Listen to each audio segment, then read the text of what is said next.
Começando com a professora Milena, muito obrigado, a senhora ter aceito o nosso convite. A primeira questão, professora, causou surpresa a senhora o início desse conflito e a extensão, ao menos até o momento, do confronto entre Israel e Irã? Não me causou surpresa, mas também, se a gente considerar um histórico, né, dessa relação entre Israel e Irã, a gente fala muito da proxy war, né, ou seja, essa guerra por procuração. Então, já existiam elementos de conflito, sejam eles militares ou de sabotagem, que aconteciam entre os dois lados. Então, este momento, em especial, não nos surpreende, porque nós sabemos que, no contexto do Oriente Médio, o Irã representa, na balança de poder, sim, um ponto de preocupação, não apenas para Israel, né, já que tem como discurso a própria narrativa também de chamar Israel de entidade sionista, né, de apoio ao Hezbollah, de apoio ao Hamas.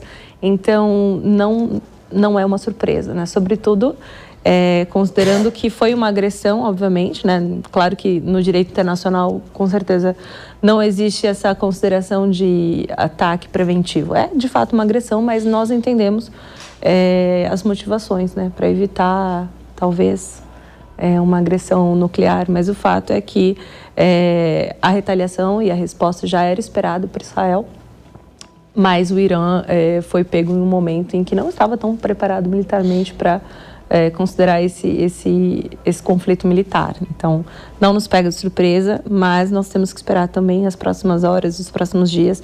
Muito antes da gente entrar aqui, a gente já tinha notícias novas sobre Israel dizendo que já tinha o controle total da área aérea. Então, assim, a gente precisa entender, então, quais são os próximos passos. Não é só enfraquecer o programa nuclear iraniano, mas também derrotar o regime, né? O que já era um objetivo bem declarado por Netanyahu há já algum tempo. Então, não é uma surpresa. Professor Danilo Porfírio, foi uma surpresa? É uma surpresa? O ato em si do ataque de Israel, a extensão do conflito, como é que você considera o que está acontecendo? Eu não entendo como uma surpresa, professor Vila. E assim, eu quero analisar em dois aspectos. O primeiro é um aspecto histórico, não é? Nós temos que relembrar que esse discurso de intervenção israelense sob a preocupação do programa nuclear iraniano vem desde 99. Então, no primeiro governo Netanyahu, de 96 a 99, já começamos a ouvir esse discurso de ação interventiva, que passa, professor Vila, pela boca do então primeiro-ministro mais à frente, já nos anos 2000, Ariel Sharon. Em 2009, nós observamos novamente esse discurso, até 2021, e agora voltamos a ouvir. E aí, o senhor poderia me perguntar, por que isso não aconteceu antes? O freio norte-americano. O freio norte-americano. Os americanos até então estabeleceram o freio e contrapeso do agir israelense. Esse é o grande ponto. Tanto que no governo Trump 1, a possibilidade de uma ação israelense chegou a ser cogitada seriamente. Só não aconteceu por um caso, por um fenômeno. Jihadismo sunita no Iraque e na Síria e o papel-chave do Irã nesse processo de coalizão contra forças jihadistas sunitas. Aqui eu estou falando do Al-Qaeda e do ISIS.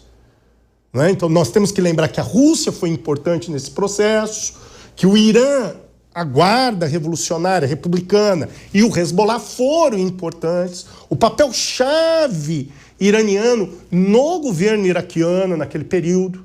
Então, tivemos uma contenção. E agora, sobre um aspecto recente, professor Vila. O Irã paga caro pelas suas decisões. Como eu estava dizendo para o senhor, questão pós-Primavera Árabe, pós-invasão do Iraque pelos americanos, ascensão do ISIS. O Irã assume um grande protagonismo naquilo que nós chamamos de arco xiita. inclusive no Iêmen, por meio de guerras proxy. Arábia Saudita e Irã. E o Irã recorre a esse instrumento, que é a guerra por procuração. Contando, professor, que em 2023, Netanyahu estava numa situação de vulnerabilidade e as instituições estavam expostas. E recorreu ao quê? A ação proxy, usando Hamas e Hezbollah. Com todo respeito, professor, tiro no pé. Então, essa medida nada mais é que um desenrolar retaliatório de Israel contra o verdadeiro agente responsável pelo conflito de 2023, chamado Irã. Professor Valdir Bezerra, aproveitando não só essa questão, mas agregando, tendo em vista que o professor estudou na Rússia, e o papel da Rússia nisso tudo? O papel da Rússia, ele é bem interessante, porque a Rússia, ela é um parceiro estratégico do Irã, e ela é parceiro estratégico também de um país fundamental na região, que é a Síria. E durante esses últimos tempos, sobretudo em 2024, ocorreu um enfraquecimento geopolítico desses atores, que são atores que têm uma relação próxima com a Rússia. O que aconteceu em relação à Síria? A gente teve forças da oposição que derrubaram, né, o regime de Bashar al-Assad, que era até mesmo um desejo da administração americana durante o período do Barack Obama. Barack Obama, em 2012, veio a público e disse, olha, o governo sírio é ilegítimo, o governo sírio deve deixar o poder para que ocorra uma transição democrática justa e tranquila dentro do território da Síria. E essa transição ocorreu de uma forma violenta e muito rápida quando as forças do Hayat Tahrir al-Sham chegaram ao poder e derrubaram Assad. Então, esse é um primeiro enfraquecimento geopolítico de um ator com o qual a Rússia tem uma ligação muito grande na região. E também com o Irã. Por quê? O Bashar al-Assad, ele era um aliado claro de Teherã, um aliado claro do Irã. E aí você tem uma nova força política que chega ao poder nesse país, uma força política que começa a reestabelecer contatos diplomáticos com outros atores regionais e globais. E o Irã, depois do 7 de outubro de 2023, também testemunhou um enfraquecimento de um dos atores que ele usava para poder exercer uma dissuasão, uma pressão sobre Israel, que é o Hamas. O Hamas, ele foi invariavelmente enfraquecido depois de outubro de 23. E também o Hezbollah. A Rússia, do ponto de vista das declarações que ela tem feito em relação a essa crise, o Vladimir Putin, ele recentemente disse que gostaria de trabalhar como uma espécie de mediador entre Israel e Irã para diminuir as tensões na região. Por quê? Ele vê o enfraquecimento geopolítico do Irã, ele viu, né, o que aconteceu com a Síria, e a Rússia está ocupada com a Ucrânia.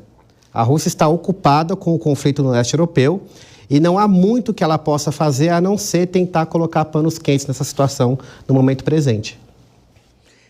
Essa é uma boa lembrança. Só uma pergunta curta ao professor Valdir.